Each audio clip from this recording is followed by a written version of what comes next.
What's going on, guys? Hope you are having a great day out there today, guys. We are making the Big Rock today a little better and a little stronger with the help of M2C Racing. These guys are always making just awesome products, guys. Everything that I have put of theirs on my cars has made it just that much better, stronger. You can go out there and launch them and not worry about those same parts breaking and having a lot of issues and cutting your bash days short. But guys, today we're working on the Big Rock, and one common issue that I have had with pretty much every 3S car that I've had is on those nasty landings and really hard jumps, bending this motor plate. And as soon as that gets bent either direction, it is now going to set your mesh a lot differently. It's either going to tighten it up really bad or loosen it up really bad. And either way, you're going to destroy your gears in here.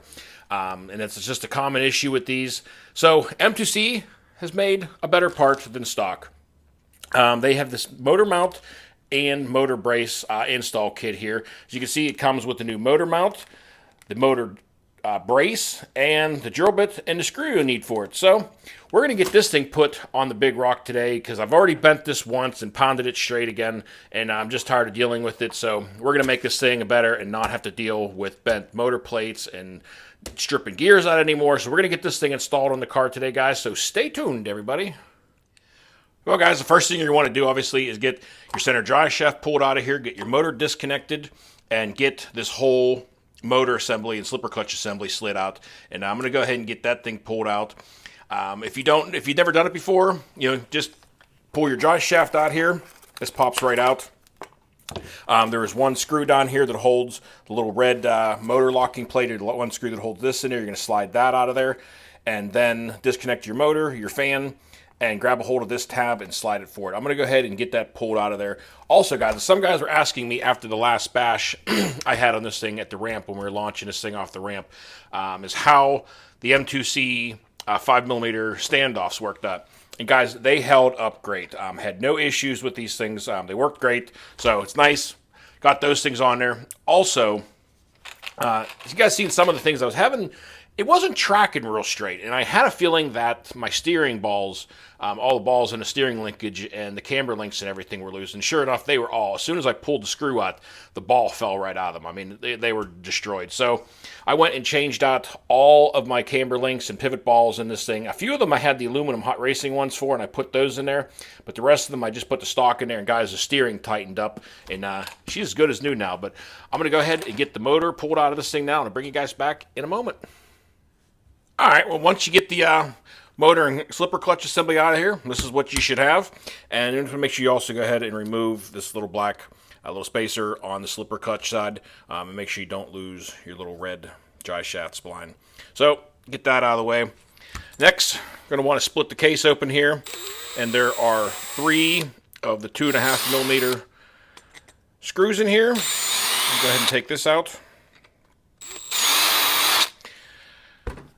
Pop your case open, and got our motor here, and actually doesn't look too bad in there. It's a little bit dusty and dirty, but not too bad. And then you're going to go ahead and slide your slipper out. And while this is out, guys, make sure you check over these bearings. Make sure that they are all spinning nice and free. There's no play in them.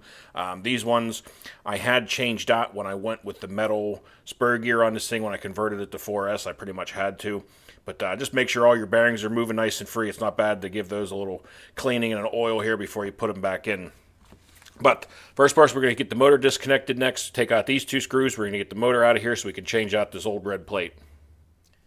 All right, well, we got the slipper all cleaned up. Got the bearings cleaned up on there. Everything's nice and clean. I'm going to go ahead and remove the 2 screws from the motor. And I'll get the motor out of there, and then we can change this plate out. Sorry, I just put the drill right in your face.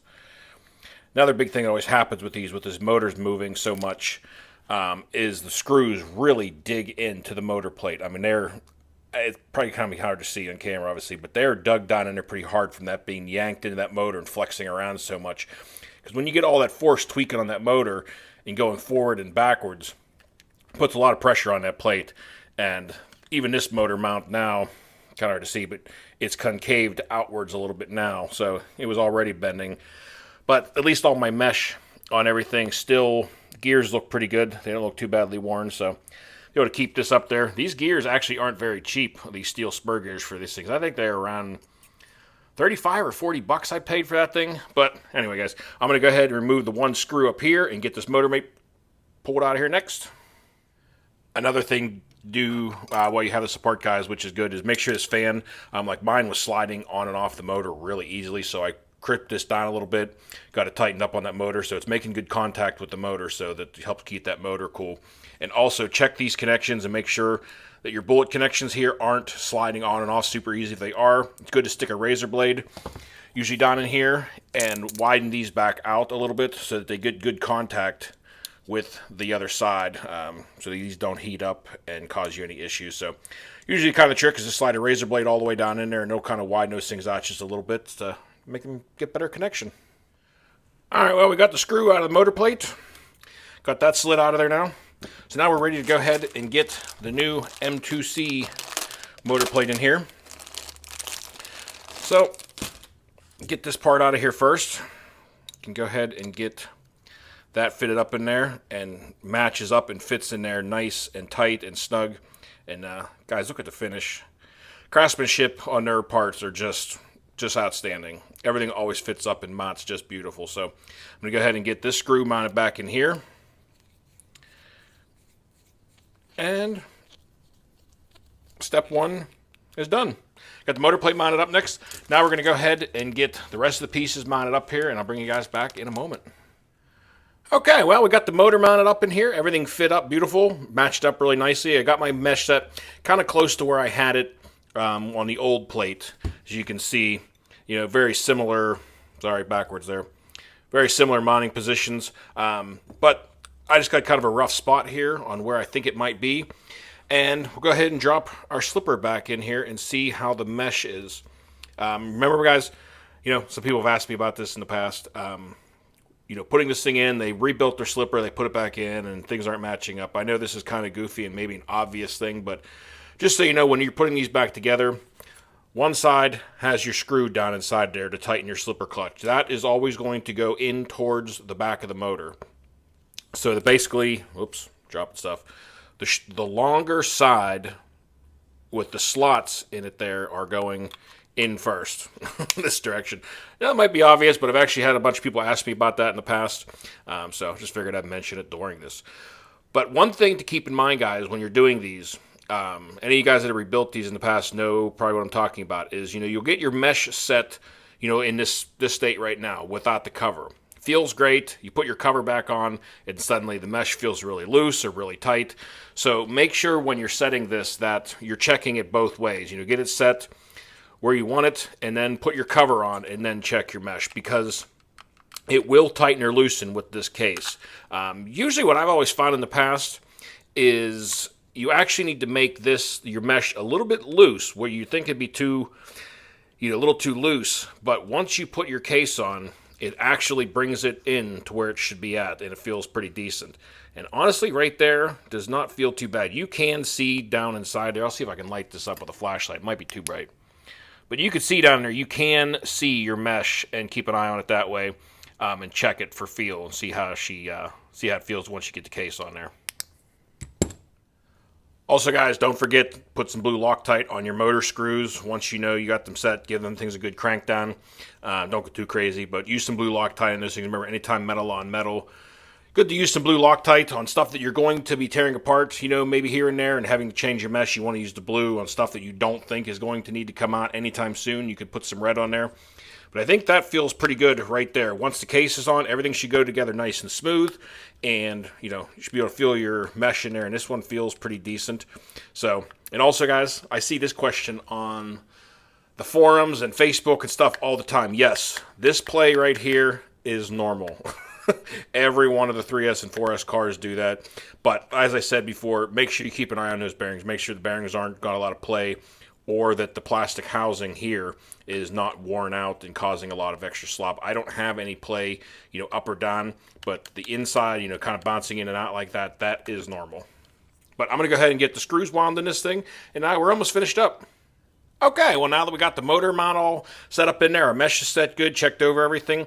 Next is the motor brace, and this will go in once the motor is in the car, obviously, but just so you guys can see, there's a slot down here, and that slides right down onto there.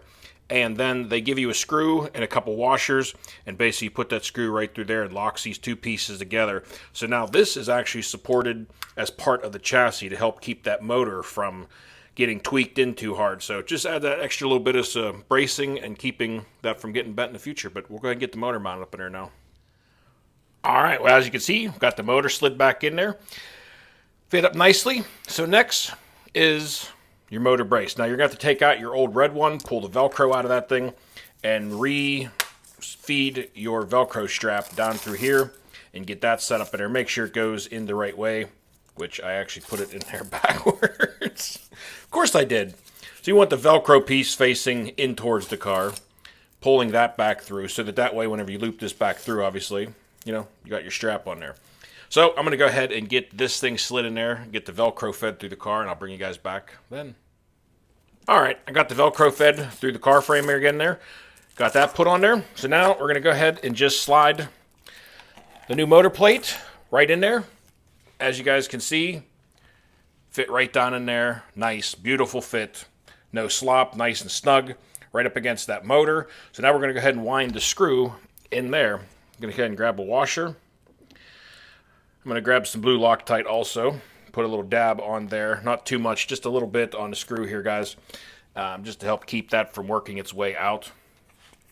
Sorry, I know you can't see this right now, but you guys know what putting Loctite on a screw looks like, so I don't feel too important about that. All right, so next I got the screw with the Loctite. I'm going to go ahead and feed that right into there. Lines up perfect.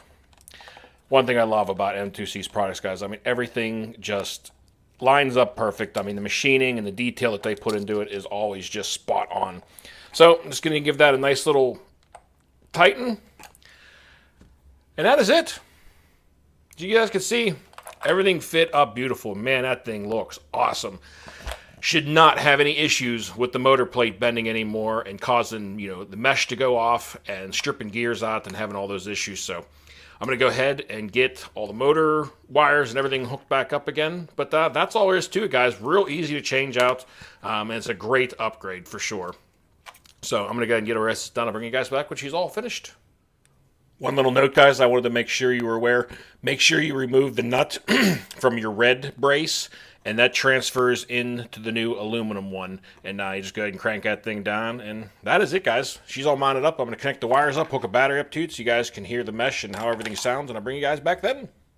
All right, guys. Well, the Big Rock is all fixed up and ready for the next bash and stronger and better than ever. Guys, everything fit up beautiful with this M2C motor mount and brace. Everything lined up great. No issues with fitment whatsoever. Mesh sounds beautiful. She's rolling nice and smooth. And she is ready for the next bash, guys. And also, I was just looking at this motor plate closer. And as you guys can see, this is what kills your spur gear, guys. If you're wondering why you're constantly destroying your spur gears, this is usually why.